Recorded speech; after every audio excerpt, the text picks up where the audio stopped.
Hey, comment ça va, cher ami Cardia? Comment tu vas? Est-ce que tu m'entends bien? Je vais essayer de mettre un autre truc un peu plus. C'est bien ça ou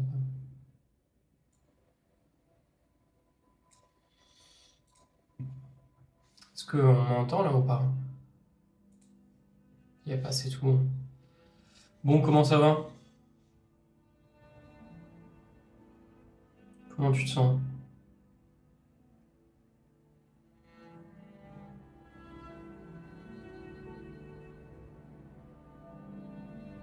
Putain, du coup, je regarde sur Discord, il y a le sujet Michou et Elsa. Elsa qui revient. Attends, je veux juste pour rire, je vais voir. Up. Gaxa, il a mis up. Putain, ça me fume derrière. Putain, c'est n'importe quoi. Attends, je peux pas, genre, juste stream le.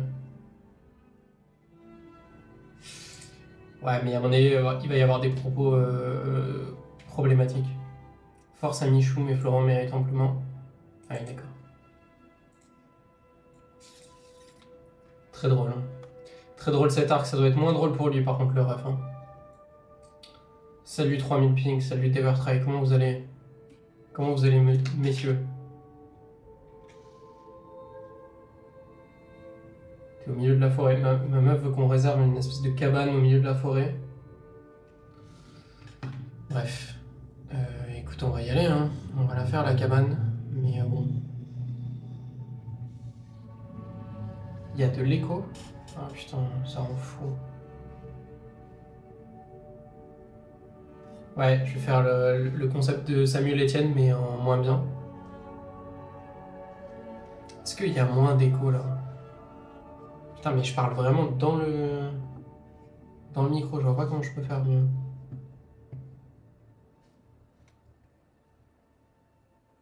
En fait, c'est moi, je pense que je dois faire de la merde avec le micro parce que. En soi, c'est un bon micro, c'est juste que. Je vais essayer de régler ça en 2-2.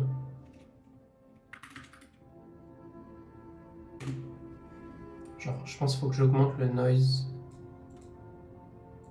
Noise gate, ça s'appelle comme ça. C'est ce truc, je crois. Genre là, est-ce que c'est mieux là, comme ça? Est-ce que là, on entend moins des trucs dehors? Parfait. Ah ouais? Dinguerie. Bon bah, j'ai trouvé la solution. Mais ça fait pas genre une voix dégueulasse? Genre, ça fait pas des.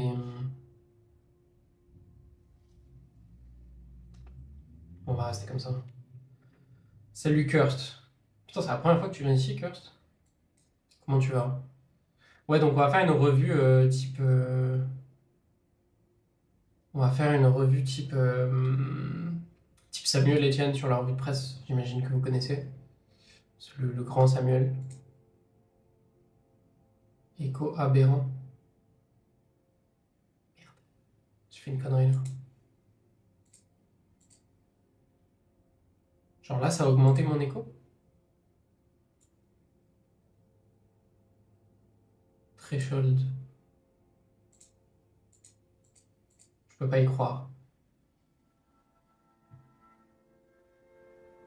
Et alors, je comprends rien à ce micro, putain, je vais le jeter par la fenêtre.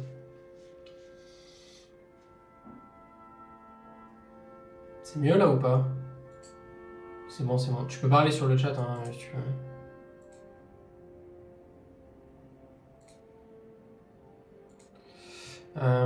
Bon.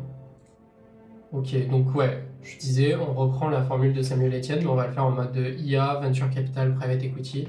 Dès que je trouve des trucs sympas à raconter, bah, je vous les partage. Ça peut être sympa, je me suis dit. Mais revue tech, ouais, ça fait plus revue tech. Là, en vrai, les trucs que j'ai sortis, vous allez voir, il y a un peu plein de sujets à débattre d'ailleurs. 3000 ping, ah, ça fait grave plaisir. 3000 ping qui dit, ça fait trop plaisir, je commence à vraiment utiliser le Discord à son plein potentiel. Ouais, moi je peux plus m'en passer, hein. Honnêtement, c'est devenu vraiment dans mon quotidien. Genre, c'est la petite commu quoi. Alors. Normalement, il n'y a pas d'écho là. Est-ce que... Je vais essayer un truc. Je fais un truc genre capture de fenêtre. C'est possible de faire ça?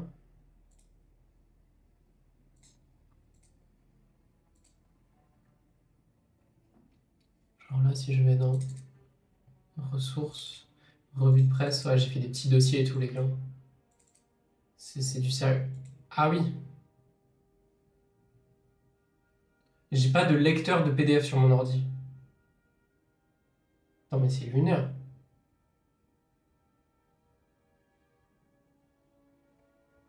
C'est comme c'est un nouvel ordi. Je sais même pas comment on fait marcher ça.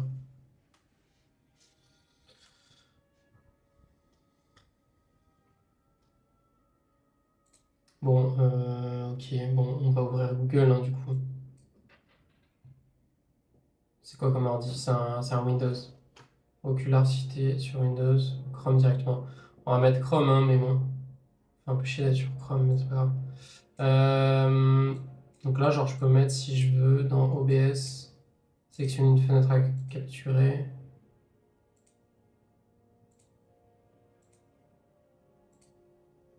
Il n'y a pas de fenêtre là.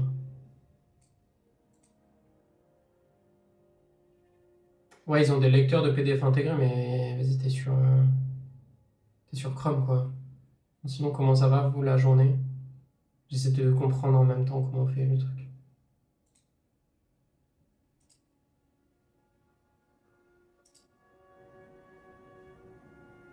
J'essaie de capturer une fenêtre.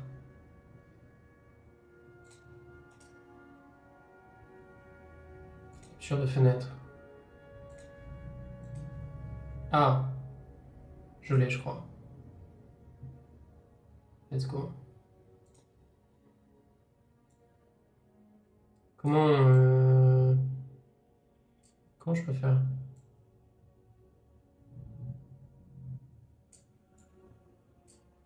Bon, c'est vraiment à l'arrache, hein. On va s'améliorer au fur et à mesure, je vous promets. On fait comme ça, je vous lance un PowerPoint, ça vous va ou quoi? C'est lunaire, hein, le niveau. C'est pas mal comme ça, non?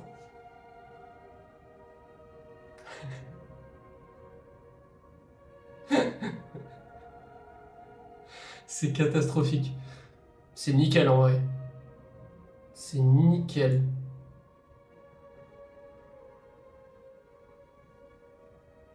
Bon, vas-y, je laisse comme ça. De toute façon, c'est moi qui vais vous lire le truc, donc on s'en fout. Il y a un début à tout. Ouais, genre écran noir et tout derrière. J'avoue que d'habitude, j'aime bien faire les trucs proprement, mais là, j'en ai rien à foutre. Je sais pas pourquoi. Je me trompe d'ordi et tout. Alors, Bruno Bonnel. Ce monsieur que je ne connaissais pas avant d'avoir lu cet article, du coup. Article en provenance de... J'ai plus l'éditeur. Bon, c'est pas grave. La Tribune. Voilà. Énormément d'investissements privés venant d'acteurs internationaux ont été annoncés lors du sommet pour construire des infrastructures. Bon, tout le monde en a entendu parler du sommet, sommet sur l'IA. Macron en a fait un cheval de guerre. L'État va-t-il suivre le mouvement et revoir ses priorités stratégiques dans le cadre de France 2030? Donc France 2030, si je comprends bien, c'est le truc de ce monsieur, enfin de Macron et de toute la clique, qui va faire en sorte que on rentre dans la guerre, en fait, on rentre dans la course à l'IA. Et là, on va en savoir plus sur ce que pense ce monsieur qui représente donc l'esprit français du sommet et de cette stratégie. Donc eux, ils considèrent qu'ils en sont déjà à une troisième phase d'un plan et qu'aujourd'hui, on entre dans un état, dans une phase, dans un arc d'accélération. Et donc un investissement supplémentaire de 10 milliards d'euros sur les 3 prochaines années qui vient d'être annoncé par BPI France. Bon voilà, BPI, de toute façon, les refs ils sont partout, si vous êtes un peu dans l'investissement et tout, vous le savez.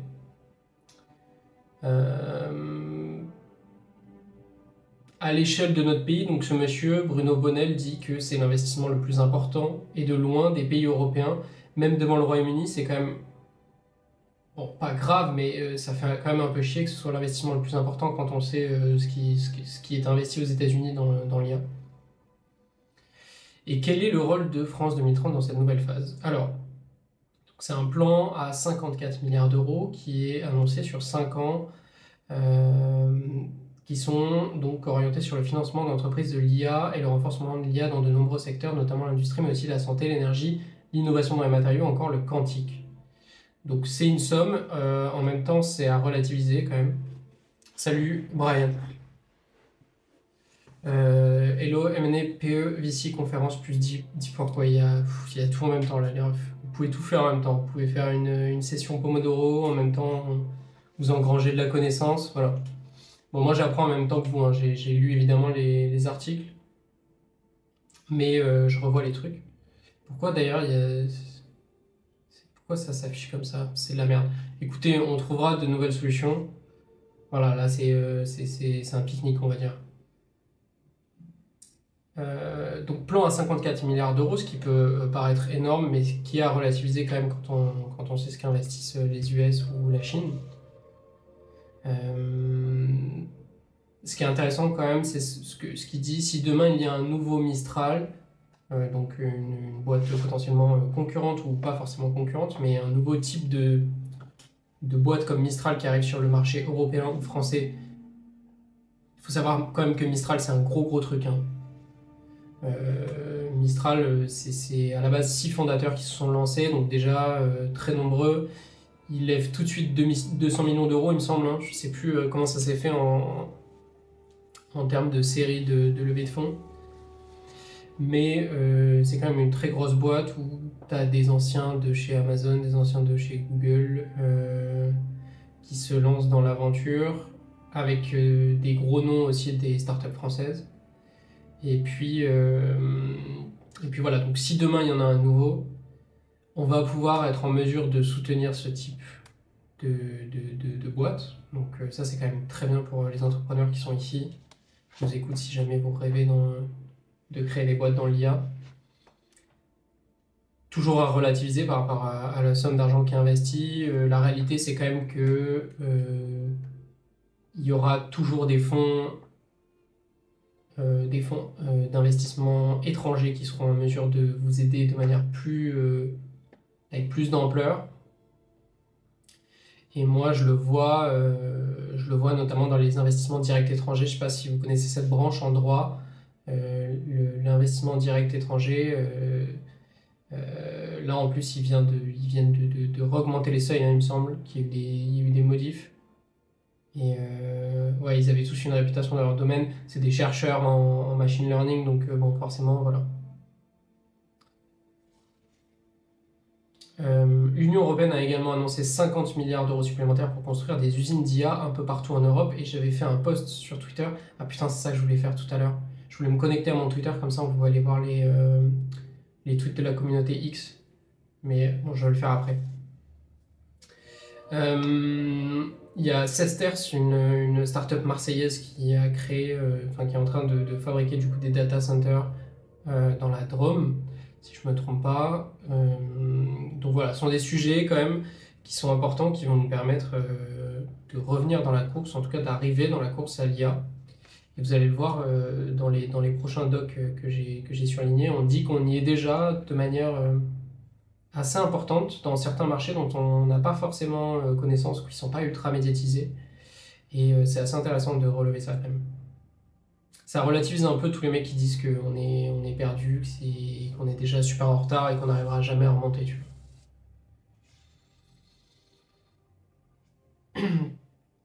Donc ce monsieur dit également que ce sommet a réussi, donc en fait c'est une FAQ, hein, donc c'est lui qui répond là. Ce sommet a réussi à ancrer dans la tête des Européens des messages cruciaux, le premier, le plus important, et que les jeux ne sont pas faits dans l'IA. Donc la petite musique selon laquelle les Américains et les Chinois ont pris une avance décisive s'atténue, car tout le monde prend conscience que la bataille de l'IA n'en est qu'à ses débuts. N'oublie pas qu'on est très early. Bon, lui, il est parfois un petit peu présomptueux dans ses messages, vous allez le voir, mais pour le coup, je suis assez d'accord avec lui. On est vraiment très très early. Là, on est au tout début de cette révolution, comme à l'époque d'Internet dans les années 2000, quoi. Les Européens ne seront pas des spectateurs et des consommateurs de la révolution IA. Ces startups, laboratoires de recherche et entreprises, à commencer par Mistral AI, qui a annoncé une pluie de contrats, sont dans la course et ont des atouts pour rivaliser au niveau mondial. Le temps qui s'ouvre est le temps des usages, avec des gagnants qui vont émerger et des perdants. Moi je rajouterais même le temps des opportunités. C'est un nouvel arc qui s'ouvre, un nouveau champ des possibles, et voilà. Putain, j'ai surligné beaucoup de trucs quand même. Le sommet a permis d'acter, y compris dans sa déclaration finale, que les modèles et les algorithmes d'IA doivent être conçus dans le respect de nos valeurs démocratiques et de nos convictions culturelles. Donc là, il apporte le sujet il amène le sujet de la réglementation. Et tant pis si les Américains ont refusé de la signer. Parce que les Américains ont refusé de la signer. Voilà, ils en ont un peu rien à foutre de nos règles. De toute façon, ils font la guerre comme ils la font et ça se passe très bien. Le modèle sociétal européen ne doit pas se diluer dans l'idéologie américaine, ce serait un danger existentiel pour l'Europe. Et on peut même aller plus loin en disant que les investisseurs seraient potentiellement attirés par des solutions IA qui sont plus éthiques parce que ça crée plus de confiance chez les consommateurs. Il ne faut pas oublier que la protection des données, ça a aussi un intérêt marketing, hein. De la même manière que l'énergie verte a un intérêt marketing, de la même manière que le bio a un intérêt marketing. Je vous lis un peu après, hein. Je finis le doc, on peut en discuter, et après on en discute.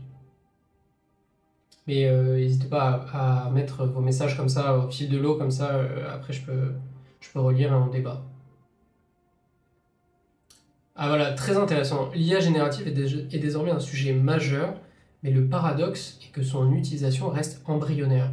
En fait, c'est ça, si tu regardes 2 secondes, en soi, l'utilisation de l'IA aujourd'hui, elle est à destination plutôt des professionnels. Et l'utilisation qu'en font les humains normaux, quoi, qui sont donc des consommateurs, des non-professionnels, elle reste très embryonnaire. Et j'avais cherché des stats là-dessus, sur ce sujet, mais je ne les ai pas relevés. Mais je suis sûr qu'il y en a.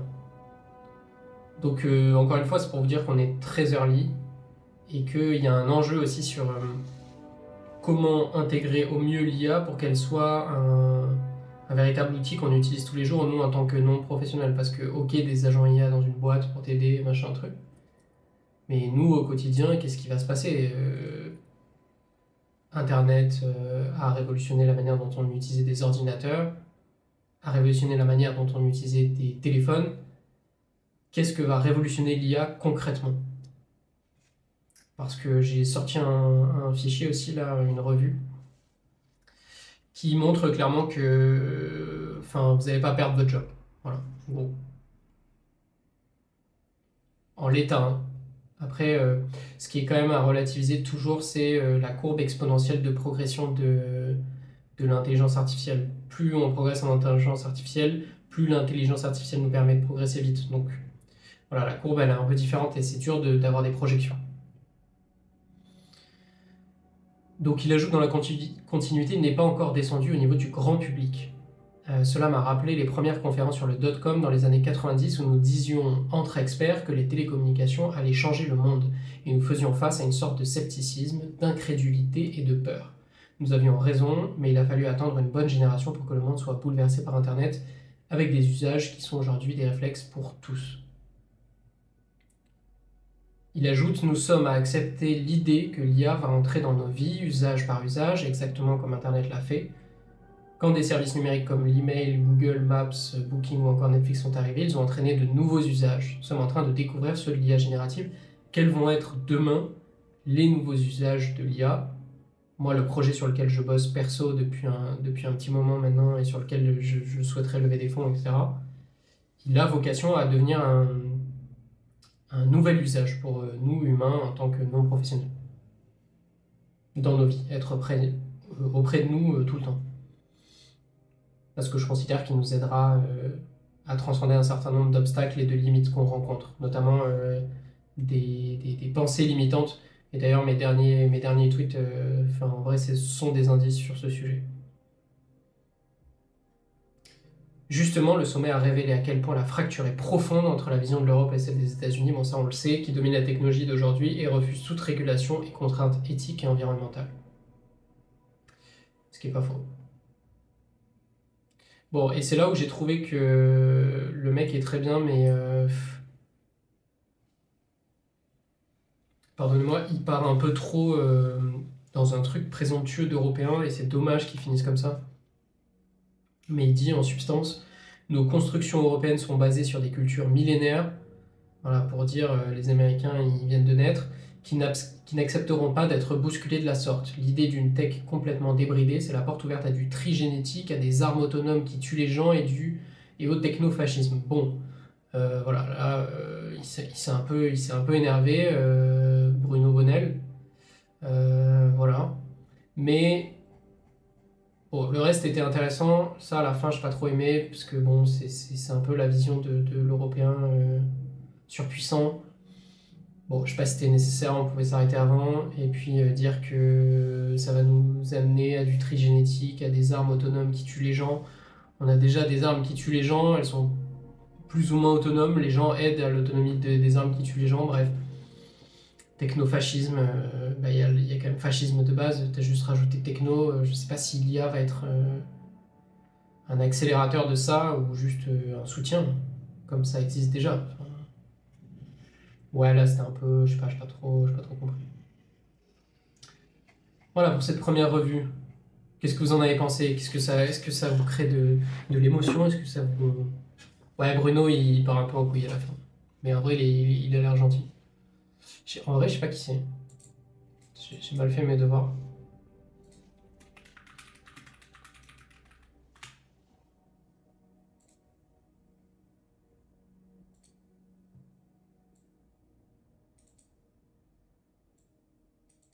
Ah ouais, il a bossé quand même.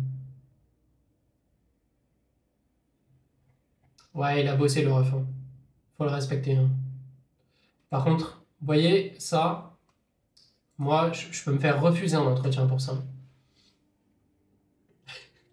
Le nœud de cravate qui est ambigu et avec la visibilité du... Ça se fait pas, ça. Ça, je suis désolé, les refs, mais ça, vous me portez pas une cravate comme ça. Je veux que... Ouais, ça, c'est du technofascisme. Ça, c'est pas normal, ça. Oh, putain. Ça, c'est ma pire hantise. Quand je suis en entretien, genre, avant de rentrer dans la salle, je suis comme ça, je resserre. Ça, vous pouvez pas faire ça. Bon, après, il est saillant, hein. Il est saillant, il est brillant. Là, on sent qu'il a pris un coup de vieux. Alors. Ah ouais, il y a Zach. Comment tu vas, Zach, mon ref? Je ne porte pas de cravate de toute façon, t-shirt ou col roulé en hiver. Oui, bah.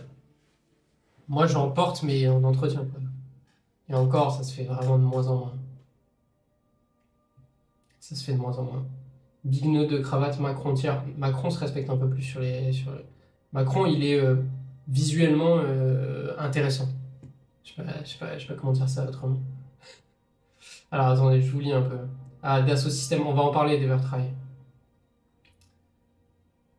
À l'avenir, penses-tu que Mistral pourra concurrencer, voire être meilleur que des IA tels que OpenAI ou Meta par exemple? Franchement, c'est dur à dire. D'ailleurs, qu'en est-il du truc de Musk? Ça devait pas sortir ce soir, là? De Grok 3 ou je sais plus comment il a appelé ça. Qui est censé être le meilleur, d'ailleurs. Bon, après, c'est parce que c'est lui qui le dit, mais... Là, d'ailleurs, vous voyez... Ah non, vous voyez pas ce qu'il y a sur mon bureau. Ok. En fait, c'est la formation à comment utiliser l'IA dans les workflows. Dassault Systèmes et tous les gros e-commerce, ça fait 10 ans qu'ils font de l'IA. Ouais, on va en parler tout à l'heure. Le prochain article que j'ai est à ce sujet, en fait. En banque, on l'utilise déjà et on est même évalué dessus. Si on l'utilise ou non, ça risque d'être cataclysmique dans quelques années au niveau du remplacement de certains postes à faible valeur ajoutée. Ce qui sauve le truc, c'est les populations vieillissantes qui cherchent le contact humain, mais la génération qui grandit avec ça, ça va contribuer à accélérer l'avènement de l'IA. Et ça peut faire peur, surtout si ça finit comme Skynet. Ouais. Honnêtement, les projections sont difficiles. On va en reparler, mais il y a un prix Nobel d'économie quand même qui qui a exprimé son peu d'inquiétude sur l'impact réel que ça aura sur le travail, en tout cas sur l'emploi.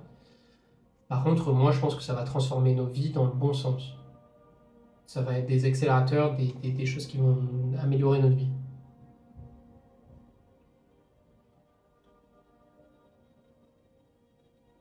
J'ai écouté l'interview de Macron avec Micode, il parle beaucoup, mais je sais pas, il y a tant d'actions.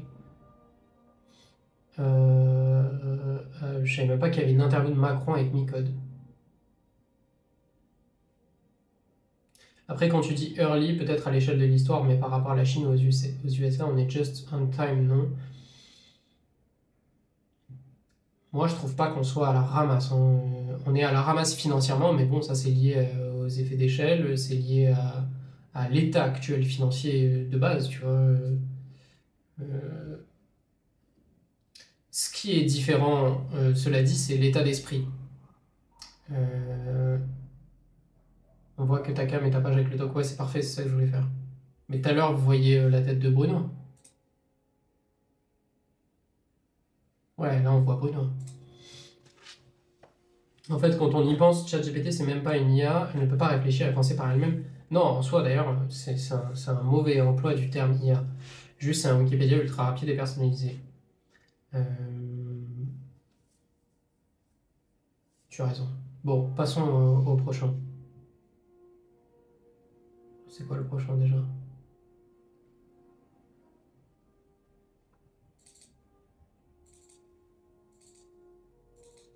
Voilà, bah, ça fait la transition. La transition est toute faite. Emploi, productivité. Alors attendez, je vous redis qui c'est l'éditeur. Bon, là, c'est les Échos. Bah, je vous ai pas mis les trucs en anglais et tout, parce qu'en plus, traduire en temps réel, genre, c'est assez chaud. Emploi, productivité, que va changer la révolution de l'IA? Donc, nous avons une étude de Rexecode réalisée à partir de la littérature académique qui relativise les risques à venir de l'intelligence artificielle sur l'emploi.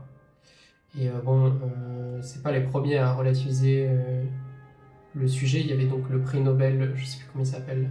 Ah oui, Daron Acemoglu. Acemoglu, je sais pas comment ça se prononce. Mais on va y venir. Bon, je vous lis que les trucs que j'ai surlignés, mais il n'y a pas énormément de choses. Cet article, bon. Ouais, les trucs de projection, j'ai un peu du mal quand même. Les profils hautement qualifiés et bien rémunérés seront encore plus concernés. L'IA fera toutefois émerger des nouveaux besoins de compétences. L'emploi pourrait par ailleurs être stimulé dans les entreprises qui, grâce à l'utilisation de cette technologie, amélioreront leur compétitivité et gagneront des parts de marché. Ce qui est intéressant, c'est que d'habitude, on dit tout le temps, c'est les jobs à faible valeur ajoutée qui vont être touchés. Là, en l'occurrence, on s'intéresse aux profils hautement qualifiés et bien rémunérés. La vérité, c'est que quand on travaille dans un cabinet d'avocat, dans une banque d'affaires, on se rend compte qu'il y a des tâches qui demandent une qualification donc dite haute, mais qui sont des tâches facilement réalisables une fois que tu as passé la barrière à l'entrée de la compréhension du droit en général. Par exemple, moi je parle pour ma matière. Ce qui veut dire quoi? Ce qui veut dire que c'est des gens qui sont remplaçables potentiellement, en tout cas dont le temps va s'accélérer. Moi, là, aujourd'hui, j'ai utilisé 2 fois Deep Research de Perplexity. Deep Search, pardon, je sais plus si c'est Deep Research ou Deep Search. Je me perds avec tous les noms. Je l'ai utilisé 2 fois dans la journée. Ça me fait gagner un temps fou. Bon, il dit de la merde, hein. Genre, surtout en droit, des fois, il va mal comprendre une JP et tout. Néanmoins, c'est des tâches qui sont de base difficilement atteignables si t'as pas fait un bac plus 5, bac plus 7. Et là, en l'occurrence, un ordi, comme il a un savoir qui est 1000 fois plus puissant que nous, 1000 fois plus étendu, même s'il n'a pas le même taux de compréhension, il peut faire les tâches qui sont chiantes et répétitives. Et dans ce cas-là, les métiers et les profils hautement qualifiés comme banquier d'affaires, analyste, pour le coup juriste, avocat, peuvent être concernés de manière assez importante, là où on pensait qu'en fait c'était que les métiers à faible valeur ajoutée. En fait, ce sont les tâches à faible valeur ajoutée qui sont touchées.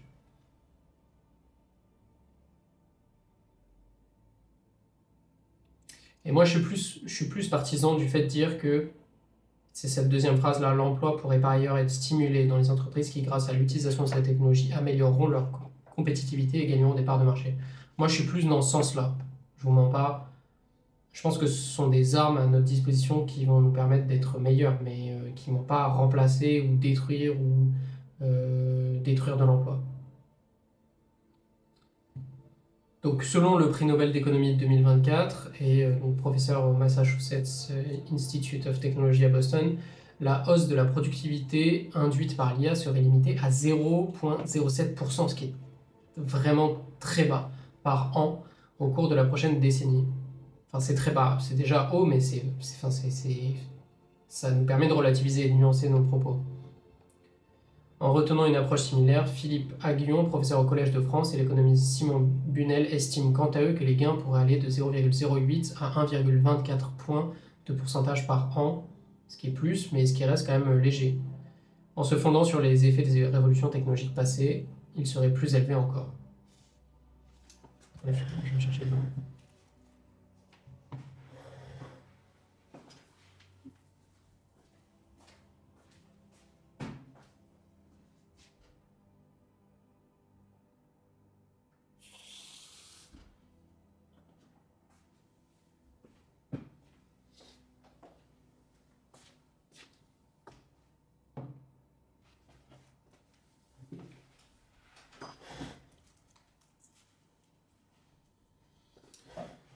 Donc bon,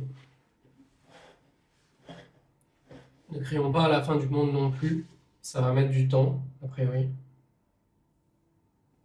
Pour la vie de tous les jours, tu recommandes quoi en IA, s'il te plaît? Moi, j'utilise OpenAI et Perplexity principalement. C'est les deux seuls que j'utilise, il me semble. Moi, j'utilise Anthropic, mais parce que c'est des clients du cabinet. En gros, Perplexity, je crois j'ai un mois gratuit parce que j'ai une adresse mail SCP, et ils ont un partenariat avec l'école. Ça, c'est un vrai sujet, hein. Les IA, elles se font la guerre des partenariats. Et Mistral AI existe pour concurrencer les autres boîtes d'IA et notamment les concurrencer dans les partenariats qu'ils vont faire avec les entreprises.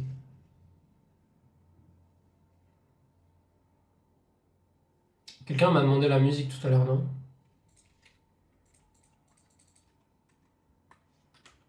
C'est les trucs, c'est les musiques avec lesquelles on bosse sur le Discord. Ok. Bon, dernier sujet. Pas des moindres. Et après, je mettrai la communauté pour aller lire des trucs sur la communauté. Parce qu'il y avait des trucs. Sur la communauté X, il y a vraiment des trucs méga intéressants. Donc là, c'est un papier qui porte sur est-ce qu'on a des champions européens de l'IA cotés en bourse? Donc des monstres en fait, hein. Je lis juste Zach.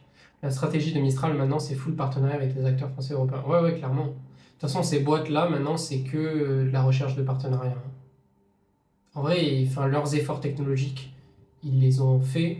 Bon, là, ils sont un peu challengés, donc ils se réveillent là-dessus. Ils vont probablement faire à chaque fois de nouvelles séries de levées, comme le fait Musk, pour à chaque fois améliorer la technologie. Néanmoins, le deuxième enjeu, en fait, les deux aspects, c'est ça. L'autre, c'est les partenariats à fond. Parce que c'est ça qui vont leur apporter de l'argent. Notre utilisation, nous, en tant que moldu, en tant que mortel consommateur non professionnel, elle leur apporte rien comparé aux dépenses. Mais rien du tout. Vraiment.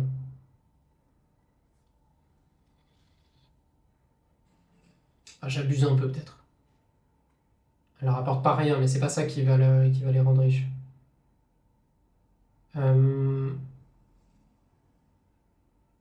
Bon, la question se pose dans ce sens-là. On l'intéresse pas à faire du conseil d'investissement, et ceci n'est pas du conseil, mais aujourd'hui, est-il possible d'investir dans des sociétés cotées en Europe capables de tirer profit de l'essor de l'IA? On va essayer d'y répondre. Alors que les valeurs technologiques représentent 50 à 60% de l'indice S&P 500 aux États-Unis, elles ne pèsent que 10% du stock X Europe 600, mettant en lumière la faiblesse relative de l'Europe dans ce secteur. Cette disparité explique en partie pourquoi les marchés européens n'ont pas pleinement profité de l'engouement autour de l'IA. Oui, alors que les États-Unis, par exemple, eux, en étaient très friands et très heureux. Contrairement, là ils le disent, à des entreprises comme Nvidia, spécialisées des processeurs graphiques essentiels au modèle d'IA génératif, dont l'action a été démultipliée, a été multipliée par 9 depuis la fin 2022. Donc là, on se pose la question de savoir pourquoi nous, la réponse en termes de marché, elle n'est pas si favorable que ça. Donc là, c'est à propos de l'IA. Cette technologie perçue comme une révolution économique offre ainsi d'importantes opportunités d'investissement dans des secteurs tels que les semi-conducteurs, les infrastructures, les services IT, qui sont les piliers du développement de l'IA. Donc là, en fait, on fait un peu une prise de hauteur et on dit quoi? On dit que l'IA, c'est un sujet, qu'il y a plein de sujets de surface, et donc les sujets de surface, ça va être DeepSeek, OpenAI, Mistral, machin, tout ce dont vous avez l'habitude et que vous entendez toute la journée. Mais derrière, ça a ouvert un nombre de marchés qui est énorme. Et là, la question qui se pose de savoir, c'est celle de savoir si, en l'occurrence, nous sommes déjà en tant que Français ou Européens présents dans ce segment-là de marché, dans ces segments. Dans le secteur des technologies de l'information, des entreprises comme SAP et Dassault Systèmes qui ont respectivement triplé et gagné près de 20% en bourse depuis fin 2022. Ce qui est assez énorme. Et on parlait tout à l'heure de Dassault. Voilà. Donc ces boîtes-là tirent parti de l'IA pour optimiser l'efficacité des processus industriels et stimuler l'innovation produit. Donc eux, ils ont bien compris, ils l'ont intégré. Bon là, il y a Capgemini, mais flemme de parler de Capgemini. Dans le secteur de l'énergie et des infrastructures, l'IA permet d'optimiser les réseaux électriques et l'efficacité énergétique. Moi, j'ajoute que... Non, j'ajoute pas ça.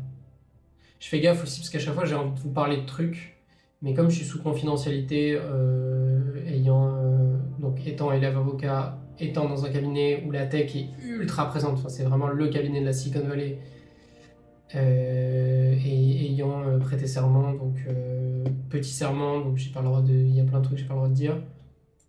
Voilà. Des fois j'ai envie de vous dire des trucs, mais je fais gaffe, je m'arrête. Dans le domaine des solutions de refroidissement des centres de données, un secteur crucial, alors qu'une seule requête ChatGPT consomme environ 10 fois plus d'électricité qu'une recherche traditionnelle sur Google. Donc on a une boîte qui s'appelle Munters.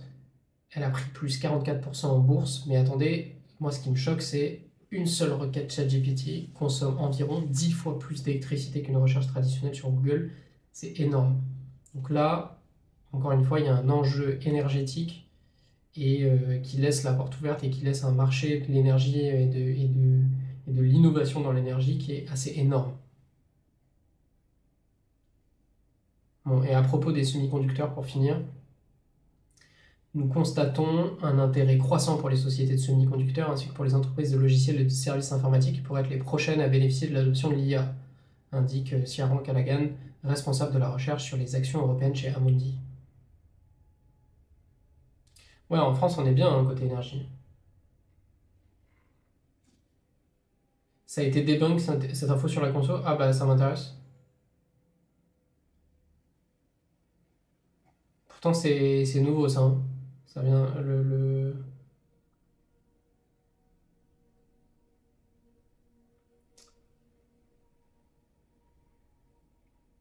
C'est pas justement le créneau de Mistral d'être une IA qui consomme léger? Alors je suis pas certain de ça pour le coup.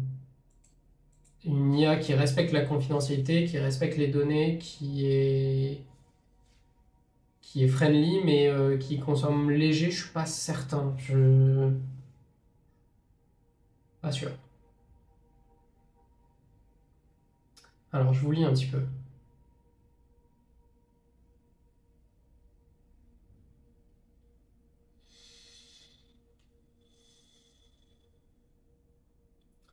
Une entreprise, quand elle est en phase de scaling, elle cherche l'argent facile et ça passe par le B2B. Ouais. Quand tu fais une boîte qui fait du chiffre, tu vas toujours vers du B2B. Le B2C, c'est Peanut. Regardez Instagram, c'est clients, c'est pas nous, c'est les annonceurs de publicité. C'est vrai, c'est pas faux.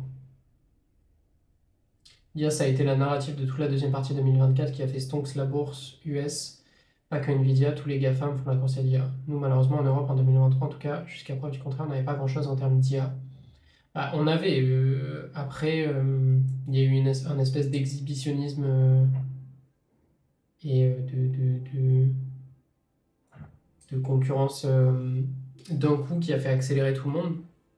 Parce qu'aujourd'hui, l'enjeu de publicité au sens de rendre public ses progrès, c'est un véritable enjeu marketing.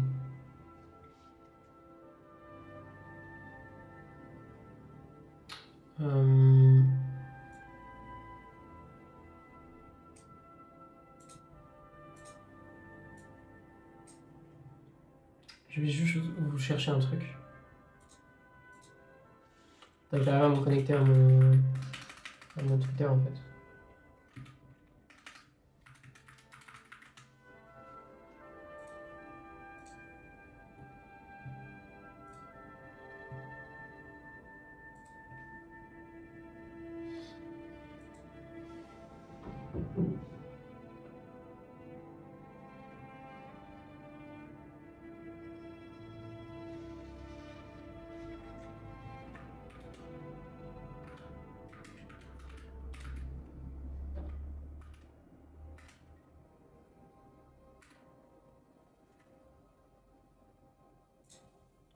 Le problème c'est que je me souviens plus du mot de passe. Mais...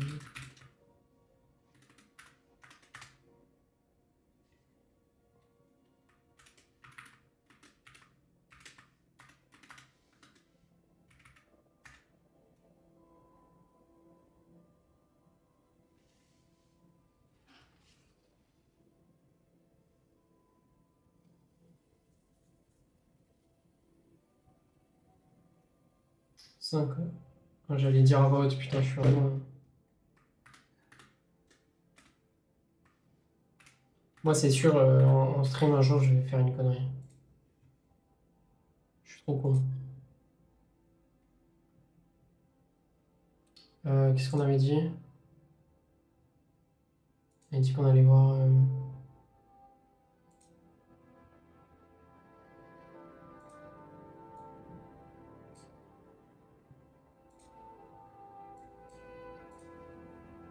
Elle est trop bien la musique de Skyrim, non?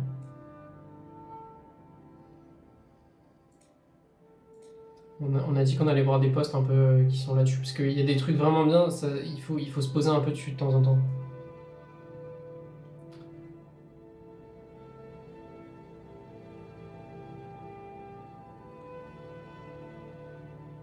Alors, Devertrade dit la France a toujours 2-4 ans de retard, donc t'as oublié le mot, mais j'imagine que c'est ça, sur les US. Regarde ce qu'il se fait maintenant et tu auras une copie carbone de ce qui se fait dans 5 ans. Je pense que ce sont des propos qui sont à nuancer parce que c'est pas du tout la même population. On n'est pas vraiment attiré par les mêmes choses européens et américains, même s'il y a des similitudes. Et les marchés sont quand même assez différents et les manières de consommer sont très différentes en réalité. Il y a des trucs qui marchent super bien aux US et qui sont souvent d'ailleurs, comment dire, pour pas dire débiles.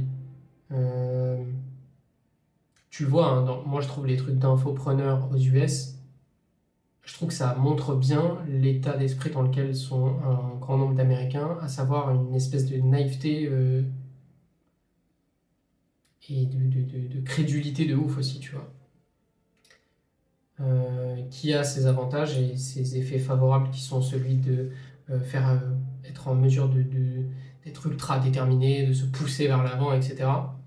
Parce que nous, on est plus des pessimistes, un peu dans notre coin, sur nos acquis et tout.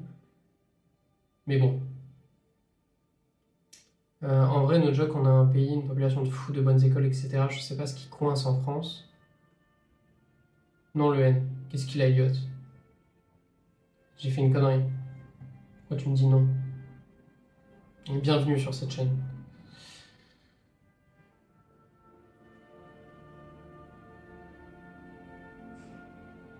Comment tu vas, Elliot? Ça fait plaisir de te voir ici. Tu dis non, le N, comme si je faisais jamais de stream. Ça fait 3 jours, j'en ai fait 3.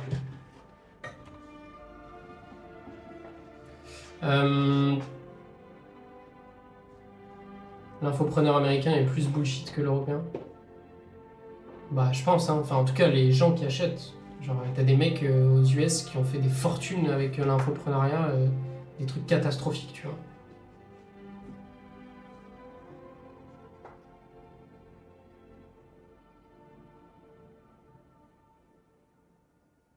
Je sais pas comment ils s'appellent, les mecs. Vous les connaissez mieux que moi.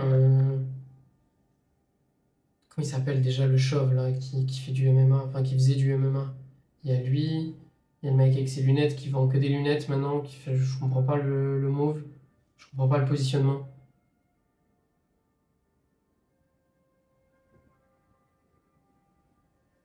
Attends, Elliot, c'est Al Abou. Faites chauffer les gars, si vous faites des modifs comme ça, nous on peut pas suivre.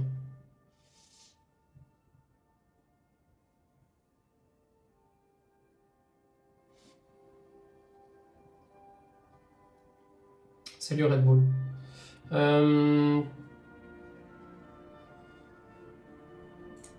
Ça j'en ai parlé tout à l'heure. Donc 35 sites prêts à l'emploi pour implanter des data centers dédiés à l'IA, et donc c'est un investissement de 52 milliards d'euros.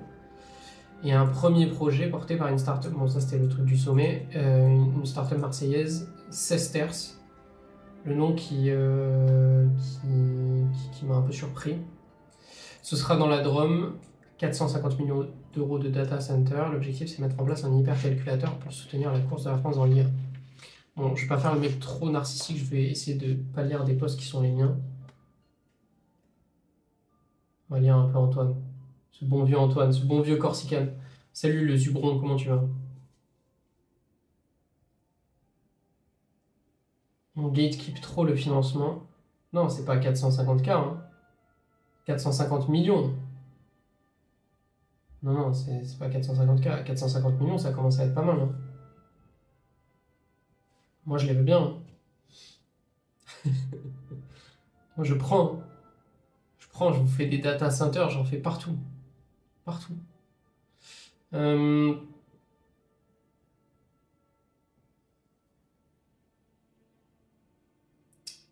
Lisons Antoine Corsican, le meilleur, hein. D'ailleurs, il s'est mis. Allez le suivre, hein, sur Twitter, il s'est mis à faire de la création de contenu, c'est vraiment le boss. Je vais lire, je découvre en même temps que vous, hein, donc là, j'en sais rien, j'ai pas lu encore ce qu'il écrit. Gros changement à venir dans le secteur des semi-conducteurs, pour l'interrogation, ARM, jusqu'à présent conçoit processeurs et architecture de puces électroniques, mais envisage de se lancer dans les semi-conducteurs en concurrence frontale avec certains de ses clients comme Apple. Avec les petits yeux. Putain, par contre, il arrobase tout le monde. Pourquoi il fait ça? Antoine, je sais pas si t'es sur le stream, je pense pas. Tu dois être en train de bosser en banque, mais. Frère, pourquoi tu arrobases tout le monde comme ça, les pauvres? Bon, en plus, c'est pas des petites boîtes, quoi. Genre, t'as arrobase SoftBank. Je sais pas s'ils vont répondre, hein. Pas sûr. Le géant britannique a déjà sécurisé un deal avec Meta pour le design d'une puce CPU pour data centers dont la production serait confiée à Taiwan Semi-TSC. Semi-conducteur. Depuis sa récente IPO, sa valeur a plus que doublé à 160 milliards. Moi, vous voyez, c'est des valorisations qui me parlent, ça, 160 milliards. Eclipse, from le Discord de la guilde to 160 milliards. Bien poussé par son actionnaire principal SoftBank. Du côté du leader Intel, une division des activités pourrait avoir lieu prochainement avec les intérêts respectifs de Broadcom. Putain, il est technique, hein, le Antoine, pour prendre des intérêts dans le géant américain. Taiwan Semiconductor aimerait une part majoritaire dans les usines de production de semi-conducteurs d'Intel. Une telle opération serait cependant très vraisemblablement bloquée par le gouvernement américain. Broadcom semble plus intéressé par la partie design et marketing. De facto, les deux entreprises sont intéressées par deux divisions différentes, mais ne travaillent pas sur un tel split des opérations d'Intel ensemble.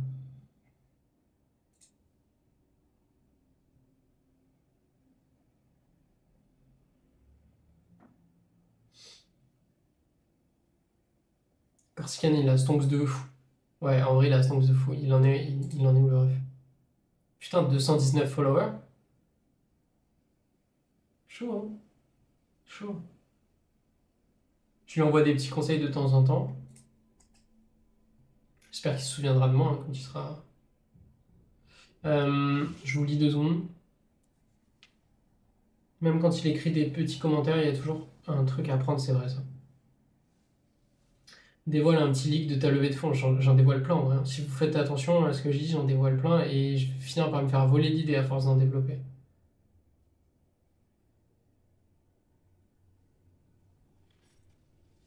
Moi, si ça tenait qu'à moi, en vrai, j'aurais tout dit.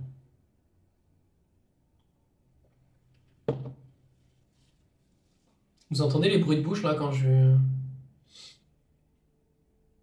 bois? Ouais, j'ai vu ça, la levée de... Musk, il va encore lever 10 milliards pour son IA.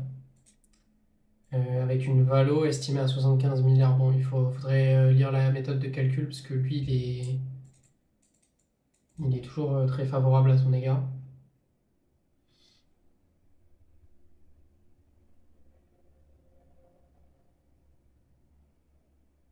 Ouais, Sequoia qui sont partout. Qu'est-ce qu'on peut lire d'autre?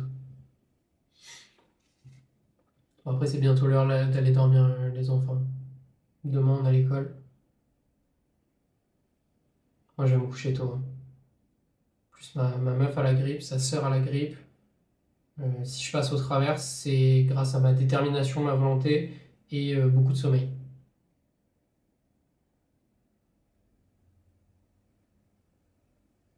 Je vois plus rien, j'ai les yeux défoncés. Quelle est mon idée à... Pourquoi je décide?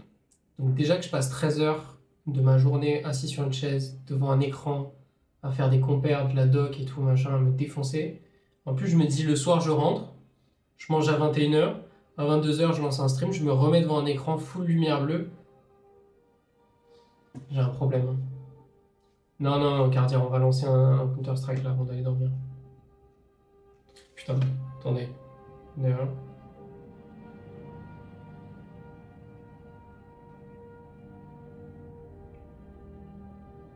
La musique, elle me met trop bien. J'ai l'impression qu'on va sauver le monde. Ah, tu vas vraiment dormir, Cardier? Bon, vas-y, bonne nuit.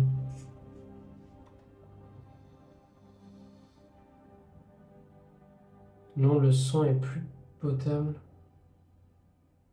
que l'autre live, by the way. Genre, il est mieux. Là, on a une personne qui a fait qui nous a filé des tips. En vrai, c'est cool pour les gens qui sont en VC. Ah, c'est quoi ça? Qu'est-ce qu'il nous dit, le NAS? Vous l'avez peut-être déjà vu, mais je suis tombé sur une étude de JP Morgan sur les investissements IA en 2025. Ils mettent l'accent sur l'infrastructure, ce qu'on disait tout à l'heure, énergie, data centers, matières premières, comme levier clé au-delà des big tech. Et j'en suis convaincu. La bulle IA pourrait éclater, mais l'écosystème autour semble prêt à durer. Ouais, là, ça fait pas trop bulle métaverse, hein. Ça fait vraiment bulle sérieuse, moi, je pense. Putain, Guild Wars SO, me parle pas de ça, mais j'arrive pas à me connecter à mon compte, là. Red Bull pêche le premier avocat en M&A à stream et faire du Counter-Strike à 22 h, tu tournes à la coque, chef. Non, pas de coque. Ça, c'est pour Andrea et Aventriel. Petite pique, en vrai, ça va, c'est pour rien. Par contre, si tu go Hearthstone, je réinstalle et on fait un big duel. Hearthstone, je peux me chauffer, hein. Mais vous savez que je l'ai même pas téléchargé, là. Ah si, une prochaine fois, je peux pas faire ça. Mais Hearthstone, je sais pas. Je me suis promis en plus d'aller me coucher pas trop tard ce soir. Ah oui, pas ce soir par contre. Ouais, vas-y, pas ce soir. Je confirme, tu vois, il est partout, Antoine. Je confirme, nos équipes TMT, Infra et Énergie ne manquent pas de boulot, du data center dans tous les sens et énormément de projets de génération renouvelable ou nucléaire. Ce sont en plus des secteurs qui apportent rendement stable, dont sont friands certains fonds. Ça, je vous ai mis ça, les gars. J'espère que vous l'avez appris par cœur. Demain, je vous interroge sur les obligations convertibles. Là, en plus, je fais des émissions d'actions gratuites en ce moment. Il rentabilise la pastille. De ouf, putain. Ça, j'ai flop. alors que c'est un très bon livre. Voilà, mais vous m'avez laissé flop. Quelqu'un aurait... Ah oui, d'ailleurs, il fallait que je vous parle de ça. Quelqu'un aurait une sorte de roadmap pour entrer dans ce monde, private equity, hedge fund, venture capital, des bons livres, vidéos et tout. Donc les gars, en fait, ce que je suis en train de faire sur Discord, enfin ce qu'on fait avec Spider Snake et tout, on va faire une bibliothèque géante. C'est-à-dire qu'on va créer un truc où genre c'est pas des posts, mais c'est uniquement des docs. Donc on va pouvoir faire par exemple, je sais pas moi, un fichier droit des affaires, enfin, un topic droit des affaires, et dedans on va pouvoir mettre plein de trucs qui sont en lien avec le sujet. Donc je sais pas moi, je sais rien, la compta des fusions-acquisitions, voilà les gens qui s'intéressent. Comme ça on se fait une ressource, en gros, sur plein de sujets différents, de tout ce dont on a besoin. On n'a plus besoin d'aller dans des drives, des trucs, chercher à droite, à gauche, sur YouTube, machin.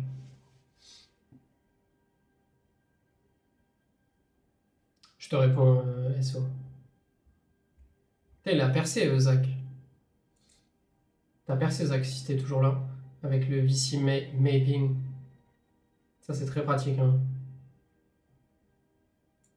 Si vous voulez lever des fonds, vous allez utiliser ça. En gros, ça vous sort tous les VC de tous les pays. Le Zach, il est toujours là.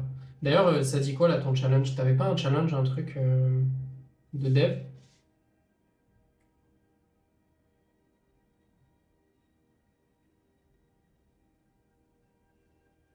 Putain, la saga, vous avez suivi un peu la saga OpenAI, Elon Musk, avec Sam Altman et tout? C'était trop stylé, hein. J'étais là, j'étais sur mon ordi, dès que je voyais des trucs, j'étais trop content. Réveille-toi, le N. Comment ça, je suis endormi? Euh, j'ai une question. Comment as-tu créé ton serveur Discord? C'est vraiment incroyable. Bah, écoute, merci beaucoup, Aiden. J'ai pas. Comment j'ai créé mon serveur Discord? Alors, donc c'était pendant le concours d'avocat. Et je cherchais un moyen de me motiver à bosser parce que j'avais pas envie de bosser. Et je me suis dit, je regardais un mec que vous connaissez tous très bien, c'est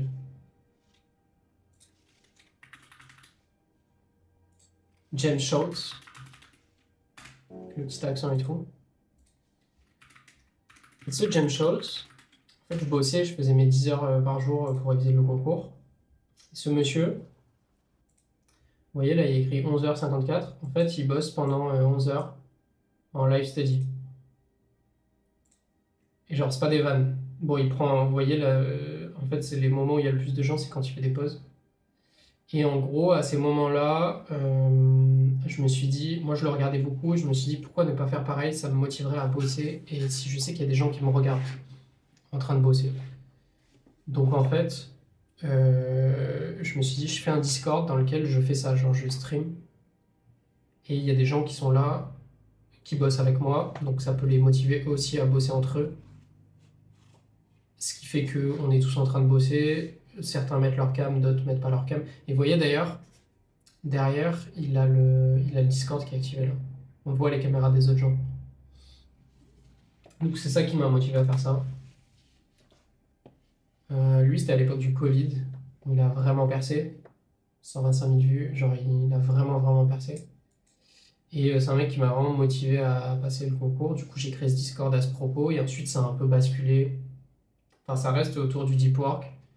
Mais on est quand même... Maintenant, j'essaie vraiment de créer un endroit où se regroupent des personnalités complémentaires.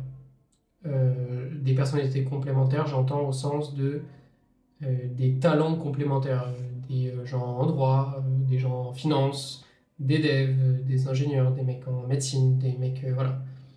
Pour créer un espèce de microcosme de gens qui sont déter mais qui sont différents, de telle sorte à ce que les gens se rencontrent et créent des projets ensemble. Parce que j'ai toujours été fasciné à chaque fois que je passais à côté d'une cathédrale, une église, d'un truc. Je me disais, putain, c'est magnifique, l'être humain est capable de construire des choses exceptionnelles, mais il faut qu'il soit plusieurs et il faut qu'il soit nombreux. Et donc, voilà, maintenant j'essaie de créer des trucs comme ça.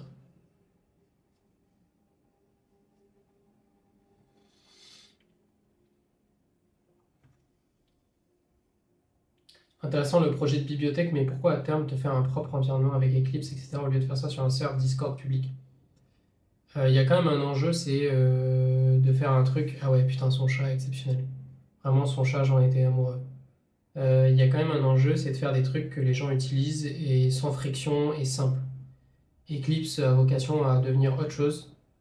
Je pense que le Discord restera le Discord, qu'il est gratuit et qu'il est très bien gratuit. Je suis vraiment content que les gens viennent dessus et tout. Putain, les gars, je m'arrête 2 secondes sur le chat, mais j'adore les chats. Ma meuf est allergique aux chats, je n'aurai jamais de chat. Je l'aime énormément, mais ça me fait beaucoup de mal de savoir qu'il n'y aura pas de chat, tu vois. Enfin bref, c'est un autre sujet. Euh, voilà. Elliot, ouais, Elliot, ça m'étonne pas hein, que tu utilises ça. Donc ouais, Discord, une communauté gratuite où les gens peuvent venir bosser, peuvent venir rencontrer d'autres personnes qui sont déter, qui sont motivées et tout. C'est un truc qui me tient à cœur et j'ai pas envie que ce soit payant, j'ai pas envie que ce soit. Eclipse et autre chose, tu vois, c'est complémentaire. Les gens du Discord utilisent Eclipse, beaucoup de gens, en termes de pourcentage, beaucoup de gens utilisent, je crois que c'est quasiment 30% des utilisateurs de Discord ont Eclipse. Après, s'ils l'utilisent au quotidien, j'en sais rien, mais en tout cas, euh, Eclipse, dans ce que je vais l'amener, donc plus simplement un Notion, mais un truc vraiment puissant, je pense qu'il sera à terme utilisé par beaucoup de gens qui me suivent, mais voilà, je veux que ce soit différencié.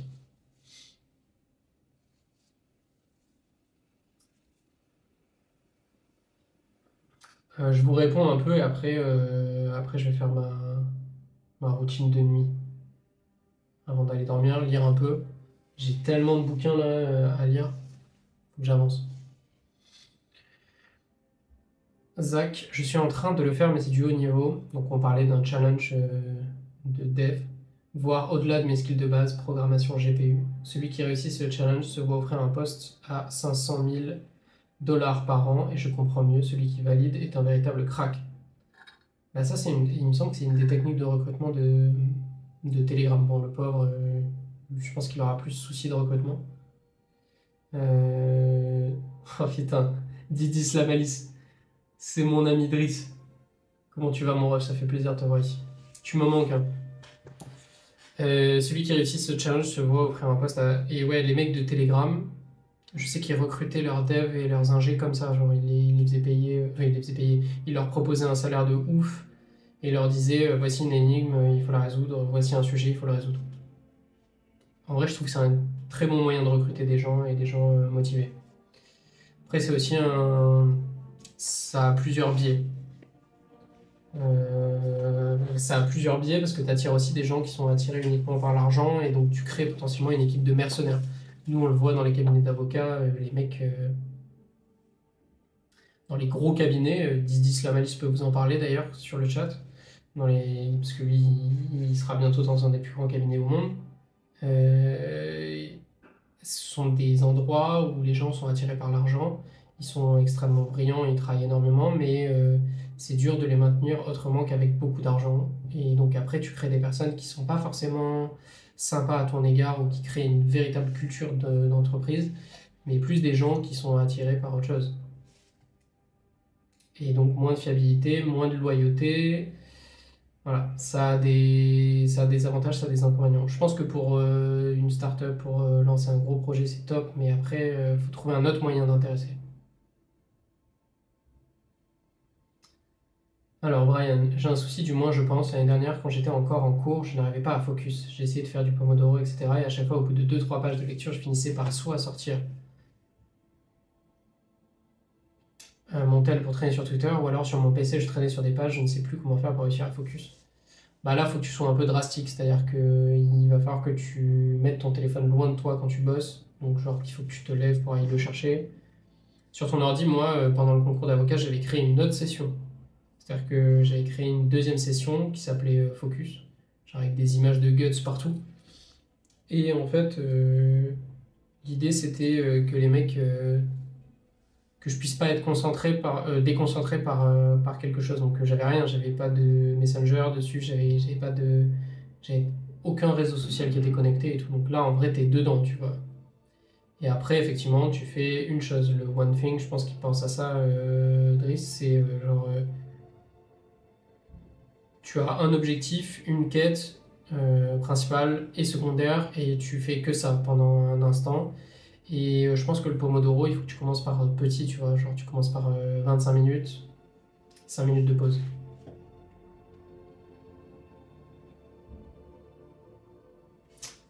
Bonne nuit d'Evertry. Est-ce que tu conseilles ton micro pour faire des podcasts ou c'est trop cher pour commencer? Moi, je l'aime beaucoup pour les podcasts, mais vous voyez, pour le Twitch, à chaque fois, vous me dites que c'est de la merde, donc je suis un peu déçu. Il y a peut-être mieux à tester, hein.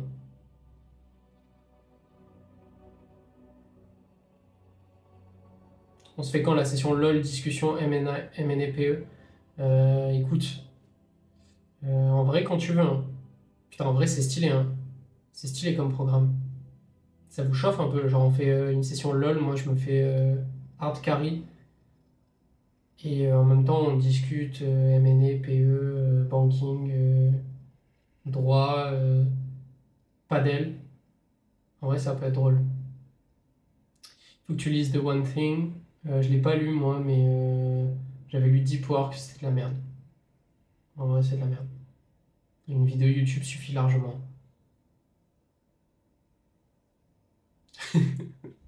Attends, Brian, ton message il m'a détruit. Suite à mon message d'en haut sur la concentration, quand je joue à CS 15 heures par jour, j'arrive à rester focus. Pourquoi quand je dois bosser mes cours, je give up? C'est pour ça que je vais inventer la meilleure application qui ait jamais existé, le meilleur outil qui ait jamais existé. C'est que si on arrive à reproduire l'addiction qu'on peut avoir dans les jeux vidéo, mais pour la vie réelle, pour tes objectifs, tes quêtes de la vie réelle, ça va être tellement ouf. Petit leak. Ouais, mais c'est un leak gentil, hein. En vrai, vous le savez que ma passion, c'est de trouver un moyen de recréer Solo Leveling ou Sword Art Online dans la vraie vie. Quand je joue à CS 15 heures par jour, j'arrive à rester focus parce que t'es attiré par plein de choses. T'as plein de trucs. T'as plein de trucs, t'as des récompenses, t'as ta dopamine qui est intéressée, t'es dans un autre monde, t'as ton cerveau qui est off. Et je t'assure que tu peux retrouver ça dans le travail. Ça demande un petit effort, ça demande un peu d'imagination. Et moi, c'est la raison pour laquelle j'ai créé Eclipse. C'est-à-dire que au début, Eclipse, c'était juste un tableau dans lequel je rentrais mes heures de travail par jour. Et en fait, en fonction des heures, ça me donnait des titres qui m'augmentaient mon XP, mes récompenses, machin, et ça me faisait monter de niveau. Et genre, j'étais satisfait de voir ça. Parce qu'une fois que t'as plus rien, quand tu te mets dans le taf, tu supprimes tout, tu n'as plus rien. C'est quand même très puissant d'avoir un truc un peu gamifié, tu vois.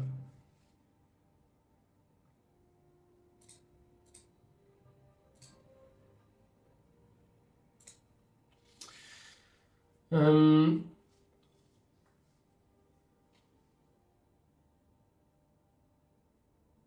je prends le live en cours de route, mais toi, comment comptes-tu recruter tes collaborateurs PE ici? Moi, je suis personne là pour recruter quelqu'un, c'est moi qu'on recrute actuellement. Mais si tu me poses la question en mode projection, bon, déjà, je sais pas si j'irai aussi loin dans l'avocature, mais admettons, je pense que je recruterai. C'est pas facile comme question, hein. Je pense que la méthode classique, par contre, je ferai un cas pratique en entretien, genre pour voir comment le mec se débrouille. Tu penses quoi de l'université Paris-Cité? Je connais pas. Moi, vous savez, Paris, je connais rien. Je suis vraiment le provincial de base.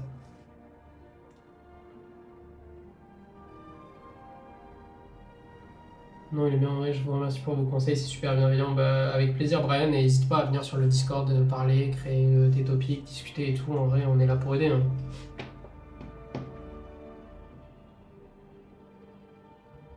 Non, mais Aiden me dit, bah en gros, ton micro, je pense qu'il est juste mal réglé parce que quand tu parles, ça résonne dans la pièce. En vrai, c'est ma pièce résonne, mais le micro m'aide pas en fait. Mais là, ça résonne toujours, les gars. C'est relou, hein, putain.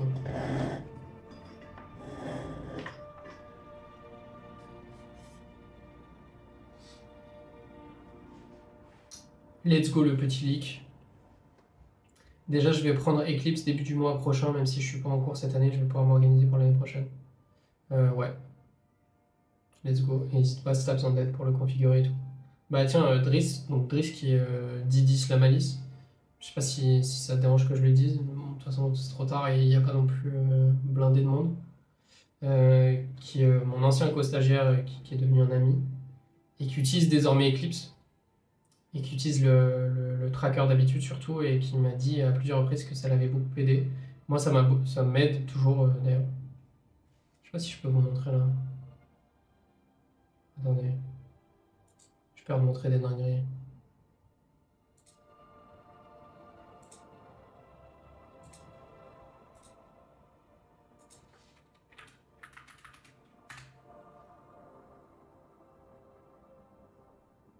Je parle des révisions du CRFPA, Métis Gros Bras.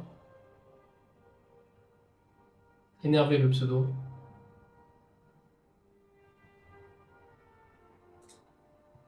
Ça fait longtemps que je pas rempli mes trucs par contre là, j'ai fait de la merde ces derniers jours.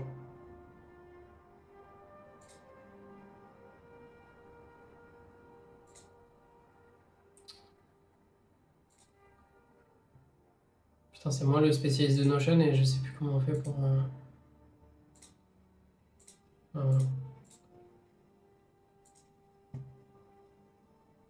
Je sais pas s'il y a des trucs qui font chauffer ou pas, mais c'est pas grave.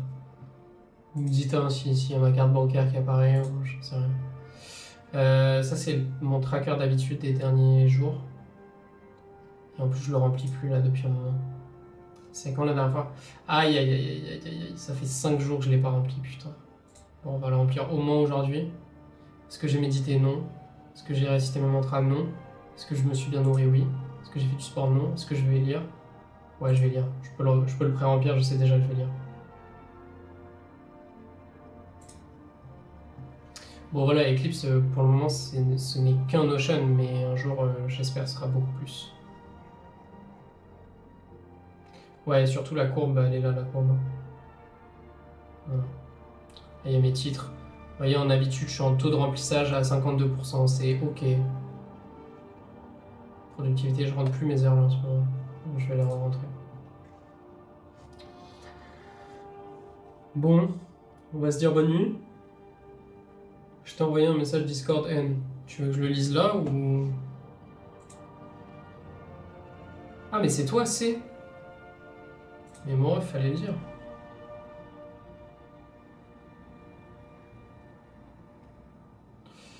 Ouais. Bon, on se parle par DM. Je savais pas que c'était toi, c'est... Fallait le dire.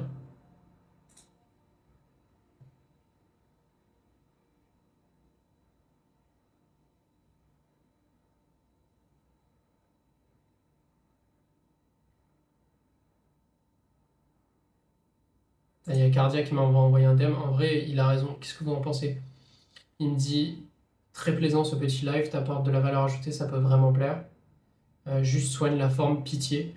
Twitch, c'est ultra sensible à la forme, je trouve, comme plateforme, les overlays, le son, les points de chaîne, tous ces petits trucs. YouTube, tu peux te taper une vidéo type Collège de France avec un vieux PowerPoint en latex dégueulasse. Sur Twitch, bon. J'avoue qu'il a raison, en vrai, je fais n'importe quoi. Hein. C'est vrai que je respecte rien.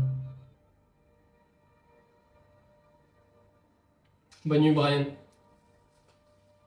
Bonne nuit, Driss. Je dois aller voir le replay des playlogs de Ah, des partiels. Ça va, les partiels. Putain, 8 heures par jour pour des partiels, en vrai, t'étais motivé. Hein. Petite lecture plus 10 porcs, ouais, allez, c'est bon là, les gars, on se casse. Bonne nuit tout le monde. C'était un plaisir. Ciao.